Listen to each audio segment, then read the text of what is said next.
Assalamualaikum warahmatullahi wabarakatuh. Kami dari kelompok 14 akan mempresentasikan terkait bahasa Indonesia dan perilaku berbahasa.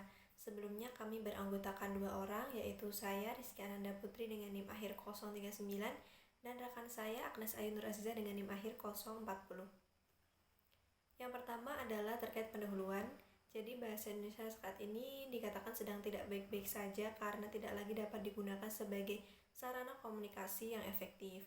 Bahasa Indonesia sebagai sarana komunikasi verbal tentunya harus dibedakan dari kemampuan seseorang terkait penggunaannya secara tertulis ataupun lisan. Maka dapat terlihat bahwa yang bermasalah sebenarnya adalah pemakai bahasa Indonesia, bukan dari bahasa Indonesia itu sendiri. Jika tata bahasa dalam bahasa Indonesia selalu dilestarikan, kosakata dan peristilahannya juga akan semakin lengkap. Selain itu, daya ungkap dalam bahasa Indonesia sendiri juga akan semakin tinggi, sehingga orang-orang dapat mengungkapkan berbagai gagasan, konsep, atau pandangan dalam segala bidang kehidupan. Maka, bahasa Indonesia tetap menjadi sarana komunikasi yang efektif dan juga efisien. Yang selanjutnya terkait kemampuan berbahasa Indonesia ini sangat ditentukan oleh seberapa jauh perangkat aturan atau norma kebahasaan yang telah dikodifikasi dalam tata bahasa yang kita kuasai. Selain itu, kita juga harus memahami kosakata dan peristilahan dari kamus dalam bahasa Indonesia itu sendiri. Terkait hal ini, pengembangan daya ungkap menjadi hal yang penting agar kita mengetahui seberapa jauh upaya yang telah kita lakukan agar bahasa Indonesia ini dapat kita gunakan secara benar-benar efektif. Kemampuan dan keterampilan berbahasa ini sebenarnya bersifat individual, bergantung pada pengetahuan tata bahasa dan penguasaan kosakata tersebut. Selain itu, latar belakang pendidikan dan minat seseorang terhadap bahasa juga menjadi faktor pendukung keterampilan berbahasa. Jika semakin sering kita berbicara, kita akan semakin terampil dalam menyampaikan sesuatu secara lisan. Jika kita semakin sering menulis, maka kita akan terampil dalam hal penulisan. Upaya ini dapat meningkatkan mutu pemakaian bahasa dan daya ungkap sehingga dapat menggambarkan keefektivitasan penggunaan bahasa yang dilakukan oleh seseorang yang terampil dan berpengalaman melalui berbagai kreasi, inovasi, dan lain sebagainya dalam pemakaian bahasa. Maka daya ungkap atau suatu bahasa ini dapat dikembangkan atau ditingkatkan. Terkait hal ini ada faktor internal dan faktor eksternal perilaku berbahasa. Komponen dalam berbahasa adalah perilaku berbahasa itu sendiri, kemampuan atau keterampilannya, sedangkan komponen lainnya adalah sikap. Aspek-aspek yang berkenaan dengan sikap tersebut termasuk faktor internal dari perilaku berbahasa seseorang. Faktor internal itu berhubungan dengan sejumlah faktor eksternal yang dapat berupa pola dan praktik berbahasa dari orang-orang yang biasa berkomunikasi dengan masyarakat luas. Kelompok pemakai bahasa yang secara potensial dapat dijadikan sebagai model atau contoh berbahasa ini mungkin berperan sebagai pejabat pemerintah, pemuka masyarakat, politisi, atau bahkan tokoh agama sekalipun.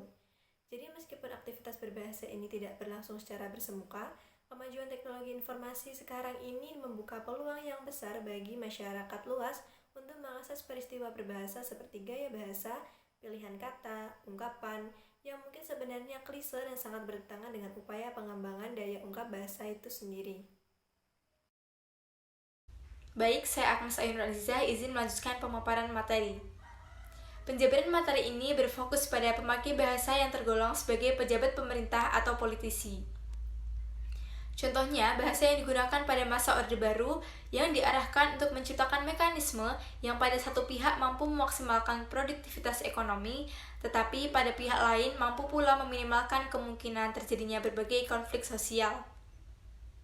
Pada masa ini muncul istilah yang disebut dengan eufemisme, yang mana merupakan gaya bahasa yang bertujuan untuk menghaluskan ungkapan. Adanya istilah eufemisme ini pada masa Orde Baru menyebabkan juga munculnya istilah yang disebut dengan istilah kramanisasi, yang ditandai oleh bahasa yang halus. Pada masa ini muncul juga istilah hegemoni makna bahasa Indonesia, yang mana pihak yang berkuasa menciptakan kata yang dimaknai sesuai dengan keinginannya, sedangkan masyarakat biasa dilarang memberikan konsep dan kandungan makna yang di luar dari yang dicontohkan. Perilaku berbahasa sangat dipengaruhi oleh bidang luar bahasa. Berbanding terbalik dengan masa Orde Baru, masa reformasi masyarakat sudah asing dengan gaya bahasa kramanisasi. Gaya bahasa tersebut dianggap sudah tidak terlalu penting dan jarang digunakan. Justru sekarang ini gaya bahasa kasar dianggap lebih tepat dan lebih sering digunakan.